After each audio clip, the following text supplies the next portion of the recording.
It's Christmas time. It's Christmas time. Hello guys, welcome to my YouTube channel. So today it's episode 7, I believe. Yeah, 7 of the Readmas Christmas Marathon.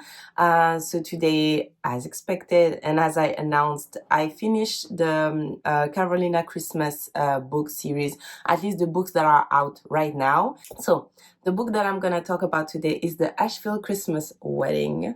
That I read on my Kindle. Now I will put the illustration. I just wanted to show you. I don't know what to say.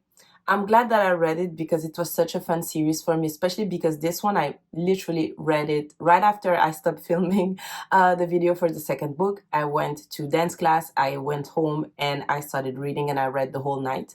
I mean the whole night, I'm exaggerating. It took me like maybe 2 hours to read it because it was just that good.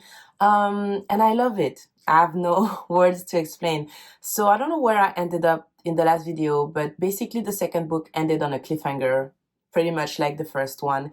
And you have a lawyer called Max Lynch, if I'm correct.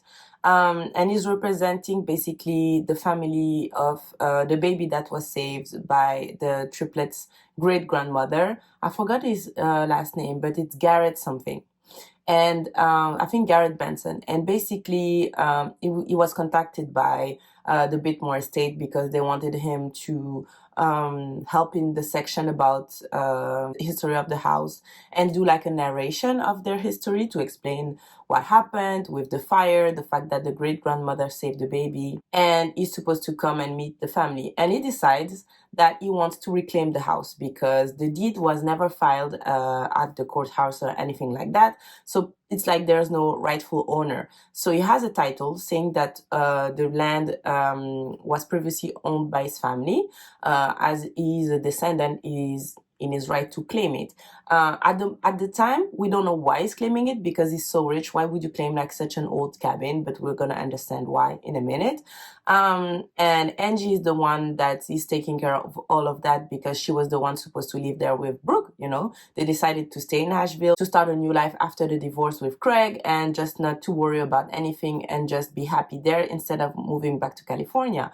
So Angie takes it to heart and she's digging around the house to look for the missing deed, you know, because that's the one proof that they would get that would be enough to supersede the title that Garrett has, and that would make him stop his quest for the house. We later learned that actually the house is built on a gold mine. That's why he's being greedy about it, which I think it's so nasty because why would you uproot the whole family, especially after knowing about the triplets' parents' car accident and everything like that. So I found that very distasteful for him, but you know, that's just me. So that's what's going on with Angie.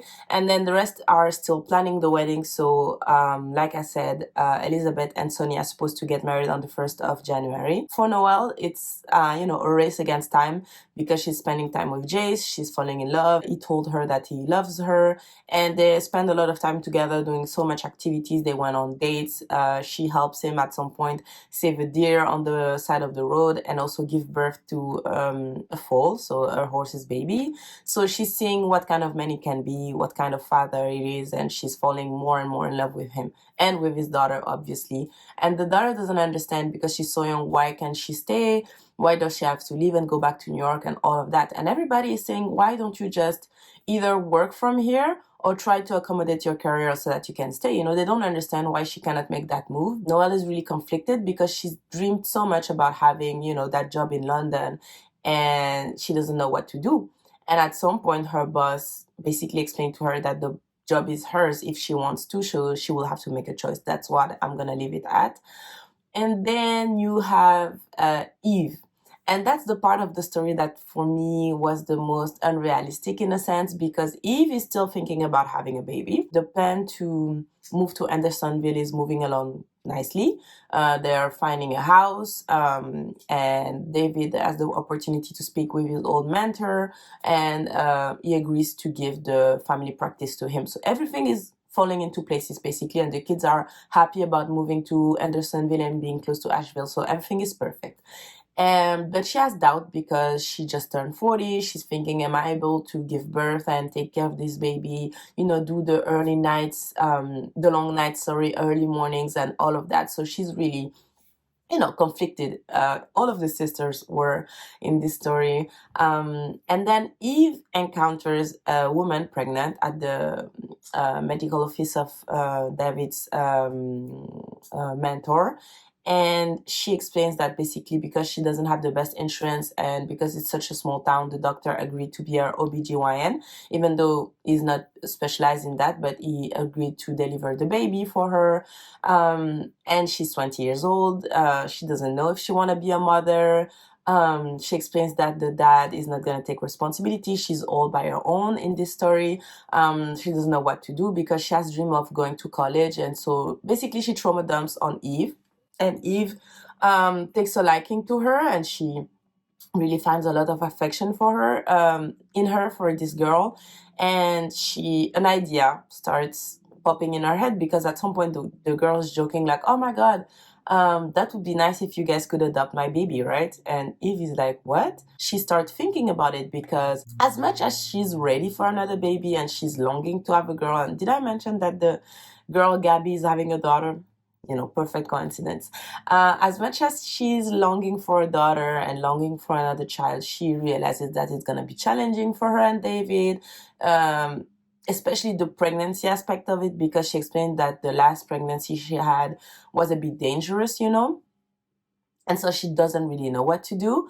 And she starts considering it. And basically Gabby starts spending time with her and David and getting to know their family. She also goes to visit the house that they're going to purchase, and she realizes that the life that she want to give her daughter is never going to be possible with her means and the fact that she's so young, without education, without a proper job. And she starts thinking of maybe giving her up to adoption to them. And they really get on board with that either, also because they're thinking, listen, that would be perfect for us because we wouldn't have to do the whole dangerous aspect of the pregnancy. It would be a guarantee that we would get a daughter. And yeah, that aspect was a bit unrealistic for me because I, for one, know that you have some procedures to go through for adoption. It's not like you can just decide to adopt a random baby. I feel like how do you call that, CPS, they would want to make sure that you're a suitable family and that you didn't coerce the girl into giving her baby up to you, because there are so many people that already paid for adoption and that are in the system waiting for a baby to be available. So I'm feeling like, why would Eve and David get priority? But I mean, that's a Christmas book, we shouldn't try to look for logic. But to me, it didn't make sense, that aspect of the story, because I was thinking, why would they get the upper hand on everybody? Why can't Gabby just go through the normal procedure and mention to the adoption agency, listen, I have a family available, is it possible for that? I mean, a lot of the legalities in that story were a bit put aside for the sake of the magic of the moment and for the sake of making it such a good Christmas story, which is the point of writing a story. You don't want to be too realistic, you don't want to face reality, you want to evade, you want to dream, right? But just, I don't know if it's the lawyer in me that was like, you just don't pick up a baby like you're doing shopping. You know what I mean? Like, it didn't make sense to me. And there's another aspect, like I told you, this Garrett guy is trying to get the house from them, and for greedy reason. And Angie is looking for the deed everywhere. I mean, everywhere, because her aunt sold some items to antique shops, so she's tracking them down to see maybe if the deed wasn't in I don't know, a drawer or something like that. First of all, to me, it would sound ridiculous that the deed of a house wouldn't be on file for so many years, but they still, paying taxes and all of that on it, so it doesn't make sense. And they're able to rent it out, the house as well, because that's the justification of Garrett, is like, oh, but you guys weren't even living in there, so it's not like I'm uprooting you guys, you were just making money out of it, and that's my money, basically. Because we don't know at that time that he's doing all of that for the gold mine. And then at some point, Angie just find the deed. I'm not gonna say where, but it's the most random places, and it's just the day that they're supposed to give up the house.